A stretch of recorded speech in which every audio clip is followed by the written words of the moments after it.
Sitaram my YouTube family. आज मैं आप सबों के लिए लेके आई हूँ बम प्रदोष व्रत की कथा। आप सबों को बम प्रदोष व्रत कथा की बहुत बहुत शुभकामनाएं।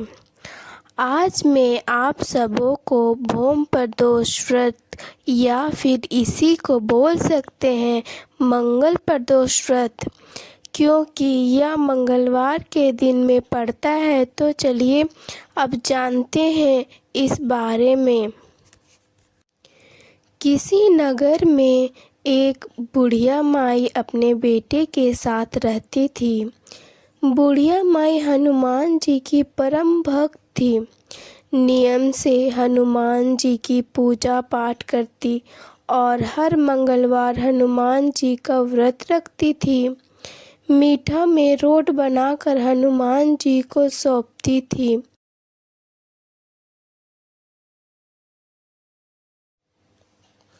ना तो मंगलवार को वह मिट्टी खोदती थी और ना ही घर में निपाई करती थी। बुढ़िया माई के बेटे का जन्म मंगलवार के दिन हुआ था, इसलिए उसका नाम मंगलिया रखा था। एक दिन हनुमान जी बुढ़िया माई की परीक्षा लेने के लिए मंगलवार के दिन एक साधु का भेष धारण करके बुढ़िया माई के घर आए और बोले, है कोई हनुमान भक्त जो मेरी इच्छा पूरी कर सके। साधु की आवाज़ सुनकर बुढ़िया माई बाहर आई और बोली, क्या चाहिए महाराज? मैं भूखा हूँ, भोजन बनाऊंगा, तुम मुझे अपना आंगन और चूल्हा लीप कर दे दो। बुढ़िया माई ने हाथ जोड़े और बोली, महाराज, मिट्टी खोदने और आंगन लीपने के अलावा आप जो भी आज्ञा देंगे वो मैं अवश्य मानूंगी। साधु बोला, पहले मुझे वचन दो कि मैं जो कहूँगा तुम वो करोगी। बुढ़िया माई ने वचन दे दिया। उसने बोला, अपने बेटे को बुलाओ। साधु बोला, इसे धरती पर औंधा लिटा दो, मैं इस पर भोजन बनाऊंगा। यह सुनते ही बुढ़िया माई के पैरों तले जमीन खिसक गई, लेकिन वो साधु को वचन दे दी थी, इसलिए वो मंगलिया को साधु के हवाले कर दिया। पर हनुमान जी भी परीक्षा अभी पूरी नहीं हुई थी।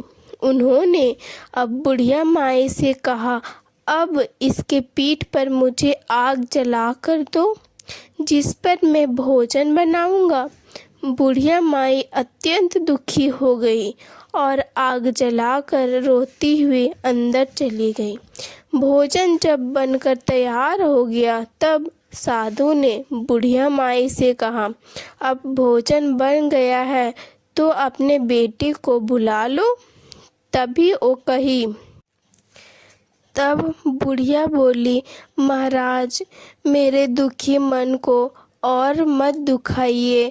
मैंने अपने हाथों से स्वयं अपने बेटे को अग्नि के हवाले किया है, लेकिन साधु महाराज नहीं माने।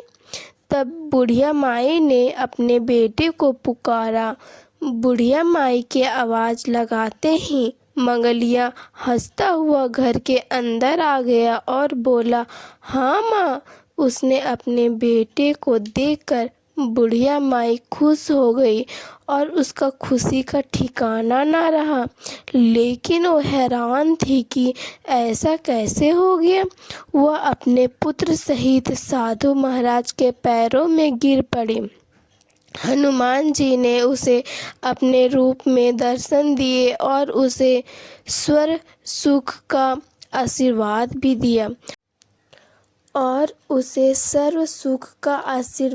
दिया और अंतर ध्यान हो गए। जैसे हनुमान जी महाराज अन्न धन के भंडार और स्वर सुख बुढ़िया को दिया, वैसे ही इस कहानी को कहते सुनते और हुंकार भरते सब पर कृपा करना। ऐसा कहकर बुढ़िया माई बोली। तो ये थी आज की मेरी वीडियो।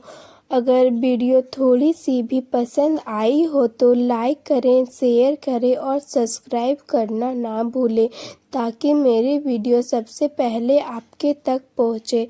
धन्यवाद।